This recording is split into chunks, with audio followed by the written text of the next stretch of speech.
Ayo,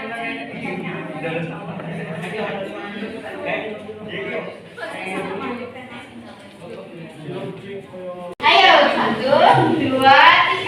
Assalamualaikum warahmatullahi wabarakatuh.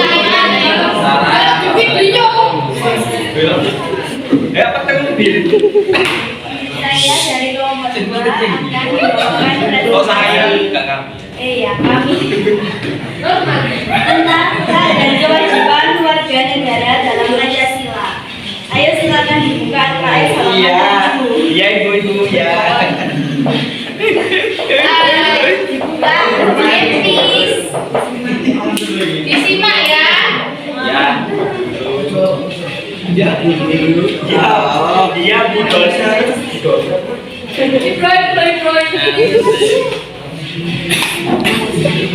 Hak dan kewajiban warga negara dalam Pancasila dibagi tiga. Yang pertama, hak dan kewajiban warga negara dalam nilai dasar Pancasila. Kedua, hak dan kewajiban warga negara dalam nilai instrumental Pancasila. Dan yang ketiga, hak dan kewajiban warga negara dalam nilai praktis Pancasila. Yang pertama, hak dan kewajiban warga negara dalam nilai dasar Pancasila. Nilai dasar hakikat merupakan nilai yang terdapat dalam kelima sila Pancasila dalam sifat atau pokok yang belum dikaitkan dengan hal lain, yaitu ketuhanan, kemanusiaan, persatuan, kerakyatan, dan keadilan.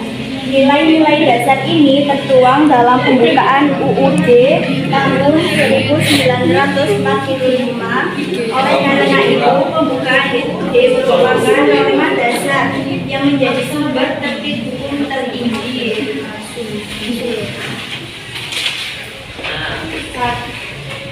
Nilai Pancasila dalam sila pertama, ketuhanan yang maha esa. Nilai-nilai yang terkandung dalam sila ketuhanan yang maha esa terkait dengan hubungan antara negara, agama, serta hubungan antar umat beragama. Nilai-nilai yang terkandung dalam sila ketuhanan yang maha esa sebagai kemanusiaan yang adil dan teradab. Nilai-nilai yang terkandung dalam sila kemanusiaan yang adil dan beradab terkait dengan hubungan antara negara dan warga negara serta hubungan antara negara dan bangsa lainnya. Nilai-nilai yang terkandung dalam sila kemanusiaan yang adil dan beradab sebagai berikut. 1. Gemar melakukan kegiatan-kegiatan kemanusiaan. 2.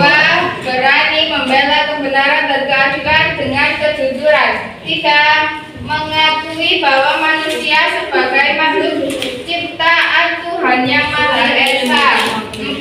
Mengakui bahwa manusia memiliki derajat, hak, dan kewajiban yang sama. Terakhir, keadilan sosial bagi seluruh rakyat Indonesia. Nilai-nilai yang terkandung dalam sila keadilan sosial bagi seluruh rakyat Indonesia terkait dengan soal upaya mewujudkan tujuan bersama hidup bernegara.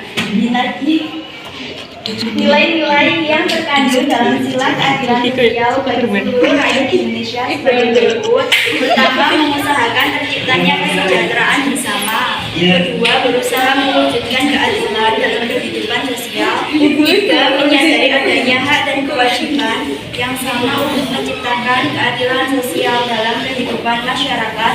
Keempat, bersikap adil kepada sesama tanpa membeda-bedakan suku, agama, golongan, jenis kelamin, dan asal usulnya. Sekian dari kelompok kami. Adakah pertanyaan? Ayo silakan bertanya. Ya, yang lain, teman-teman yang lain silakan bertanya. Kebebasan Badung. untuk bertanya, silakan. Dia mau kata kosong. Berdiri. Mohon berdiri Mbak Ziza. Mau berdiri biar jelas ya. Berdiri. Siapa bagaimana? Berdiri dia Pak Taufik. Ya. Kenapa pula tak? Ngurut beda Tapi iso. kan ada tiap warga negara berhak dan wajib ikut serta dalam upaya pembelaan negara. Bagi kepira Oh, nih. bagian kepira. Oh. Oh, nada keras, Mbak. Goblok. Di sini kan ada tiap warga negara berhak dan wajib ikut serta dalam upaya pembelaan negara. Apakah orang asing itu juga berhak dan wajib ikut serta dalam pembelaan negara yang ditempat? Oke, saya akan menjawab pertanyaan dari Mbak Aziza.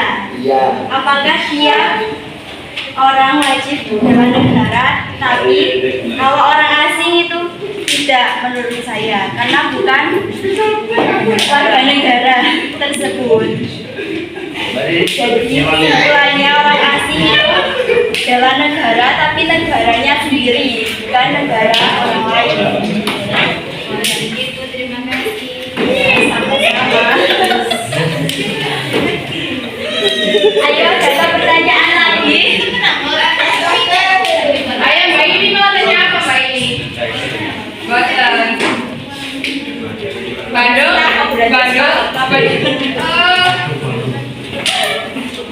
mau ke Garon. Ya, silakan sampaikan pertanyaan dengan jelas. Berdiri sayang. Oh gitu. Biasa semua. Iya. Apa yang dilakukan jika hak dan kewajiban warga negara dalam Pancasila itu tidak dilakukan sesuai, maksudnya itu kalau tidak dilakukan dengan sesuai Pancasila, apa yang dilakukan warga? Ayo kecil. Oke, pertanyaan dari yang tidak melakukan kewajiban tidak sesuai dengan sila Pancasila itu sangat melenceng ya. Karena Pancasila itu merupakan dasar dari negara kita. Jadi kita harus wajib mengikuti atau melakukan hak dan kewajiban tersebut sebagai pedoman Caranya gimana agar terwujud sesuai dalam sila Pancasila? seperti di LKS sudah dicontohkan. Ini dia, ada 5 sila-sila tersebut dan kita akan positifnya. Contohnya halaman 13. Berapa? Ada di halaman 13 dan 14. Coba dibaca sini saja. Salah satu deh Pak contohnya. Iya. Yaitu saling bekerja sama dalam memeluk agama, menjunjung tinggi nilai kemanusiaan, menjaga nama baik bangsa dan negara, menghormati hasil musyawarah dan melaksanakannya, serta bersama-sama berusaha mewujudkan kemajuan yang merata dan berkeadilan sosial. Oke, boleh. Oh kalau Kita langsung yang laki-laki ada pertanyaan. Ayo, Stella. Dari laki-laki silakan. Sampaikan dengan suara yang jelas.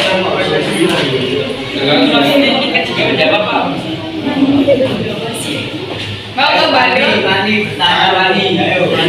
Pani, silakan Pani. contohkan sikap positif dari Pancasila keempat. Contohnya, menghormati hasil kemusyawarahan dan melaksanakan dengan sungguh-sungguh. Oh sebagai pelajar. Sini silakan.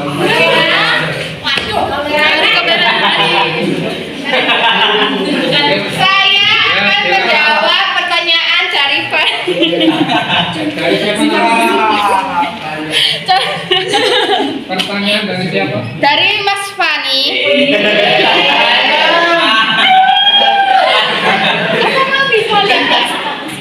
Sikap positif dari Pancasila keempat, yaitu menghormati hasil musyawarah dan melaksanakan dengan sungguh-sungguh. 2. Mempertanggungjawabkan keputusan musyawarah secara moral dan Tuhan. Tuhan. 3. Mengutamakan kepentingan antara negara dan masyarakat, ya guys. 4. Menghormati dan menghargai pendapat orang lain. Dengar nama Fani. 5. Mengutamakan musyawarah dan musyawarah dalam mengambil keputusan untuk kepentingan bersama. Sambung. Tidak jelas. Simpel lupa. Ada yang menambahi Andri. Mau nggak Mbak Diri, Mbak Ririn, Mbak Fira, Mbak Indri, Mbak Sopo, Mbak Ivan, Mbak Zeni, Mas Dindil, anjay. Ayo, Mas ini ada tahu ini sana sudah ngisi ya. Kamera action. Tolong bisa sejenak perhatikan teman kalian yang bertanya. Silakan. Apakah sila kelima di negara kita masih berlaku? Sedangkan hukuman bisa dibeli dengan uang. Contohnya yang bisa.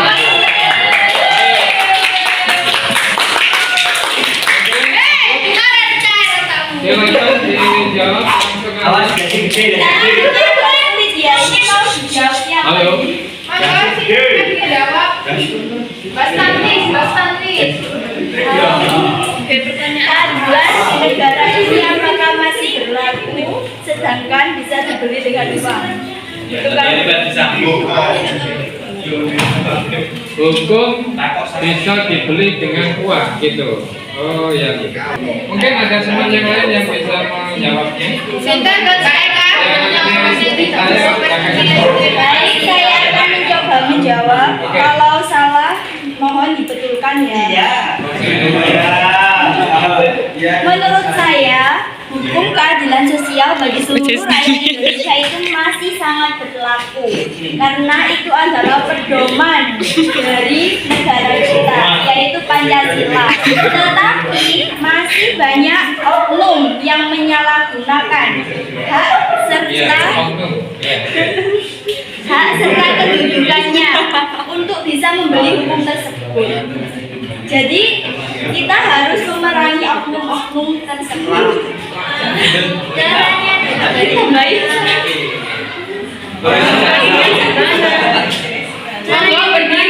Berdiri. Caranya itu dari diri sendiri ya. Kita harus memiliki sifat jujur, merasa diawasi oleh Tuhan. Dan kalau nggak punya, sekarang kan kebanyakan kan haknya kan nilai Pancasila. Nah kalau itu bisa menyalahkan hakim. Kenapa kok mau disuap?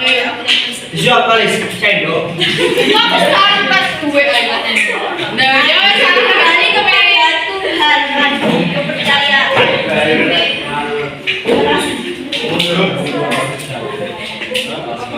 Ya, bagus. Ya.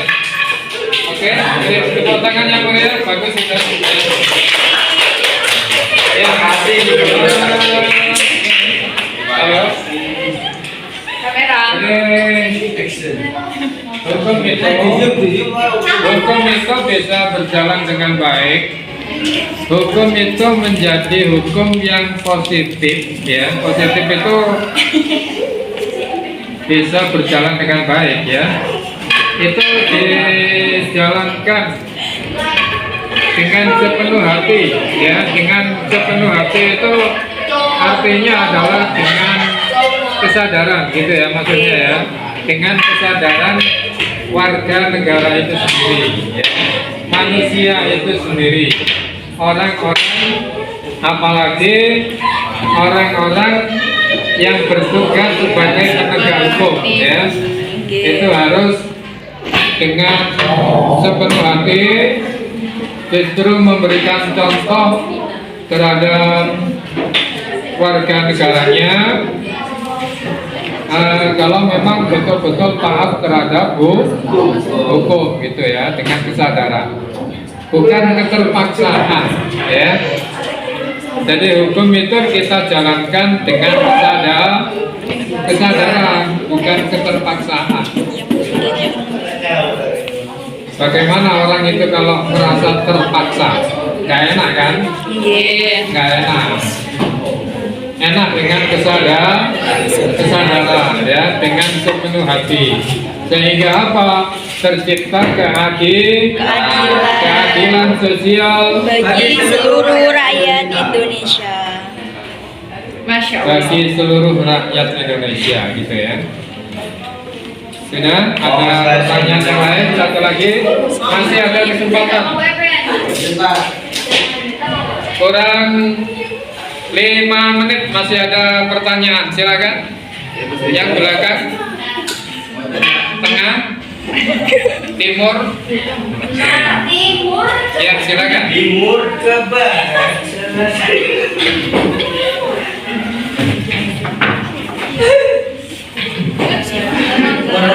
Pertanyaan soal Di Bandung kayak Bandung. sebentar. Pertanyaan soal pendidikan di Indonesia. Dikeraskan. Pertanyaan tentang pendidikan di Indonesia kan di luar Jawa itu kan banyak sekali krisis pendidikan, terutama di Pulau Papua. Di sana itu nggak ada fasilitas yang cukup untuk mereka berhidup. Itu pendidikan seperti kurangnya buku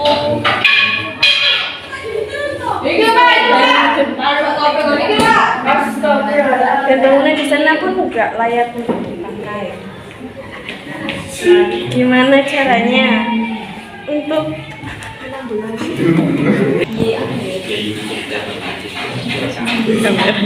Bisa diulang, dicukupi? bisa diulang lagi. Bagaimana caranya agar pendidikan di Indonesia bisa tersebar luas serta fasilitas bisa tercukupi?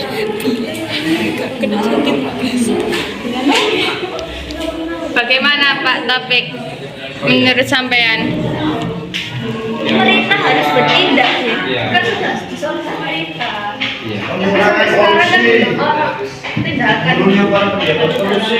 bayar pajak. Mungkin warganya kurang bayar pajak. Jadi malah pajak. Hasil tanahnya Papua malah dibawa nak Jawa ya. Tapi katanya dibeli. Buktinya itu kan sono bandara. Jadi ini Papua bisa sejahtera. Tapi kan gak merata. Iya, butuh proses. Sedangkan nek Jawa kan sudah merata. Tunggu 50 tahun ke depan. Pembangunannya tidak merata, Iya, pembangunan pasti dari merata. belum merata ya. Itu apa? Tentang tadi kan bicara tentang Pendidikan, kenapa kok maksud infrastruktur? ya, fasilitasnya ya. Fasilitasnya kadang-kadang ada sekolah-sekolahan yang rusak ya, baik gedungnya maupun bangkunya tidak tergantikan ya, menunggu ya. Biasanya daerah-daerah terpencil itu biasanya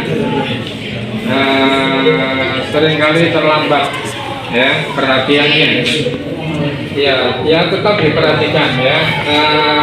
Sebagai warga negara ya, saya bantu ya. Sebagai warga negara setempat itu bisa, sekarang ini kan informasi semakin mudah ya, alat telekomunikasi semakin mudah, bisa menggunakan WA, bisa menggunakan Facebook atau media-media yang lainnya, bahkan bisa di telepon secara langsung ya. Petugas yang ada di pusat bisa memberikan perhatian terhadap fasilitas pendidikan ya, agar supaya anak-anak Indonesia terutama yang ada di daerah-daerah terpencil ini juga bisa berjalan dengan baik, bisa berjalan lancar sekolahnya ya. Belum lagi kadang-kadang kalau musim hujan itu jalannya jalannya becek atau terjadi banjir dan sebagainya dan sebagainya. Memang pasti mengalami kendala-kendala ya. Nah mungkin itu ya maksudnya ya. Jadi pemerintah harus cepat menangani. Ya harapan kita semuanya adalah dari pemerintah yang dari lembaga pendidikan atau bahkan dari keuangan ya, itu bisa memberikan sumbangan secepatnya gitu ya. Ya, kita sebagai anak-anak Indonesia tentunya punya rasa solidaritas ya. Solidaritas itu adalah bagian dari kemanusiaan ya. Kita punya rasa kemanusiaan yang adil dan beradab gitu ya maksudnya ya. Ya. Baik, mungkin ada pertanyaan yang lain? Ya, bisa saya bantu. Dan saya ucapkan terima kasih kelompok 2 sudah melaksanakan tugasnya dengan baik. Nanti saya ambil kesimpulan ya. Saya ambil kesimpulan dan terima kasih. Silakan ditutup ya dan kembali ke tempat. Sekian dari kami kelompok 2. Satu aja. Apabila ada kesalahan, Kami mohon maaf sebesar-besarnya. Wassalamualaikum warahmatullahi wabarakatuh. Oke, tepuk tangan yang meriah.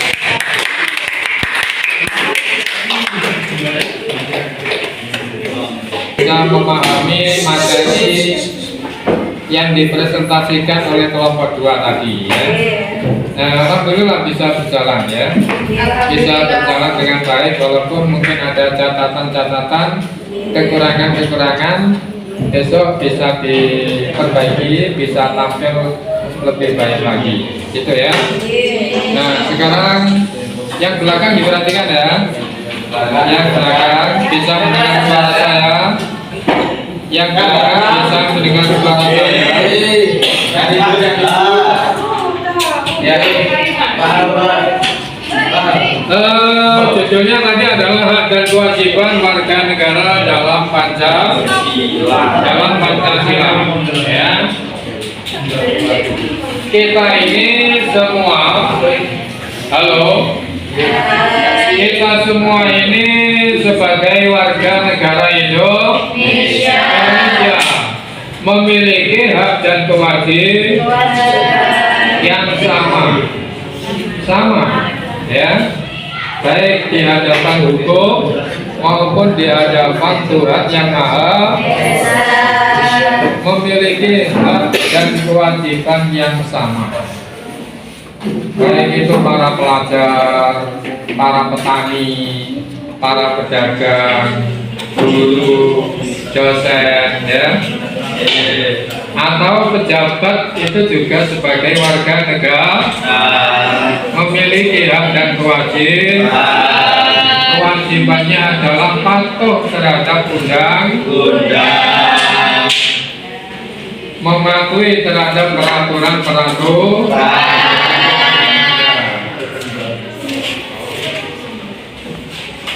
Jadi itulah sehingga menjadi hukum ya. Apalagi di negara kita ini adalah negara hukum. Hukum itu ada dua, ada hukum yang tertulis dan ada hukum yang tidak tertulis. Kalau hukum yang tertulis sudah jelas ya, yaitu Undang-Undang Dasar 1945. Nah itu tertulis ya. Nah sedangkan undang-undang yang tidak tertulis apa contohnya? Adat ya, adat istiadat.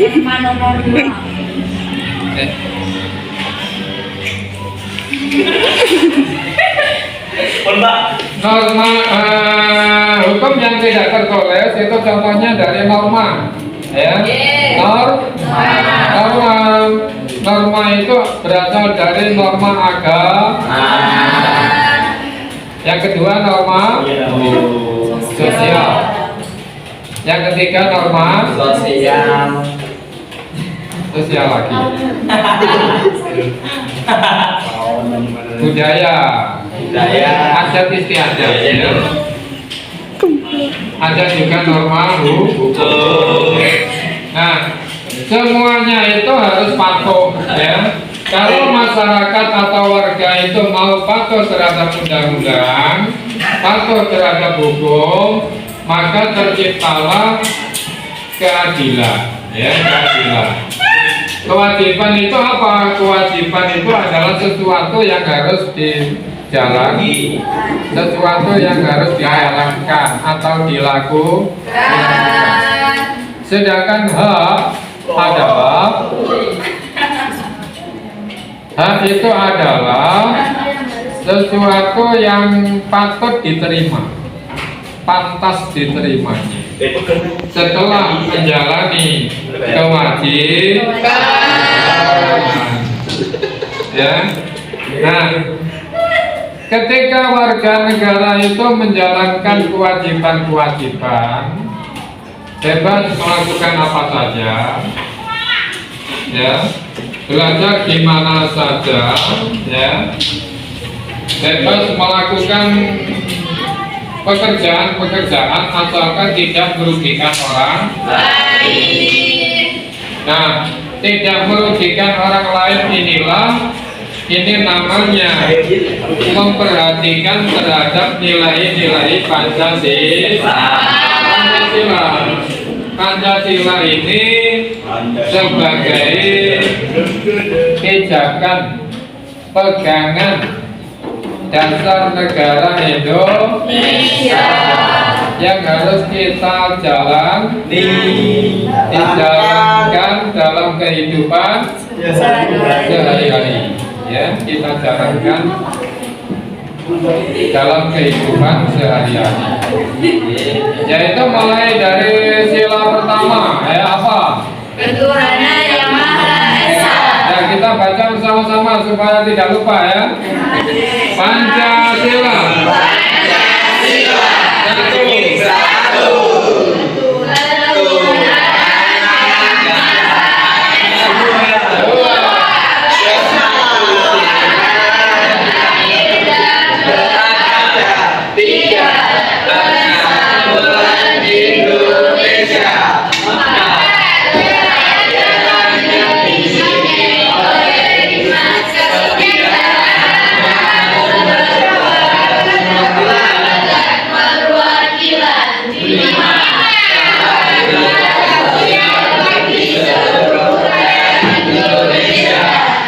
Baik, ya. Jadi masing-masing, perhatikan, masing-masing sila kita mulai dari angka 1 sila pertama itu memiliki nilai-nilai yang harus kita lakukan agar supaya kita menjadi warga negara yang selamat, bisa menjadi warga negara yang dipertanggungjawabkan, ya, baik di hadapan manusia, di hadapan orang tua, ya, di hadapan Tuhan yang Maha Esa. Yaitu contohnya adalah menjalankan nilai-nilai keagamaan, kegiatan-kegiatan keagamaan harus kita jalankan, harus kita ikuti. Sila yang kedua, sebentar, ya. Sila yang kedua adalah memiliki nilai rasa kemanusiaan. Memiliki apa? Rasa kemanusiaan. Orang itu kalau memiliki rasa kemanusiaan, maka nanti terjadi tolong menolong, juga membantu temannya, ya, membantu temannya. Yang ketiga adalah sila ketiga itu memiliki nilai persatuan. Awake dhewe kita ini semuanya sama-sama hidup di negara Indonesia. Perasaan bersatu, sama-sama hidup sebagai warga negara Indonesia yang harus menjaga kerukunan, ojo saling mencaci maki. Ada orang yang suka mencaci maki. Banyak. Pokoknya orang ya. Badan IPS baik-baik. Oh, di sini tidak ada ya. Baik, baik. Ya, oke. Terus kemudian sila keempat, lanjut ya. Ya, cepat ya. Sila keempat itu memiliki nilai yaitu kita harus suka bermusyawarah, kita harus suka rundingan. Kalian melakukan presentasi, kalian melakukan diskusi itu melatih, membiasakan sila keempat ya, bermusyawarah. Orang itu kalau diajak musyawarah itu merasa senang, merasa enak. Mungkin kalian diajak ada kegiatan-kegiatan tapi tidak diajak musyawarah, enak atau tidak enak? Gak enak kan ya? Kalau diajak musyawarah, diajak rundingan ya, maka disitulah nanti ada kesepakatan yang baik ya. Nah, yang terakhir sila kelima itu nilai-nilai keadilan sosial. Keadilan apa? Rasa keadilan. Awak dewe iki disuruh berbuat adil ya, adil kepada siapapun supaya tercipta ketertiban dan keadilan di tengah-tengah masyarakat ya, keadilan sosial bagi seluruh rakyat. Dan mungkin kira-kira itu waktunya sudah habis. Sekian, wassalamualaikum warahmatullahi wabarakatuh.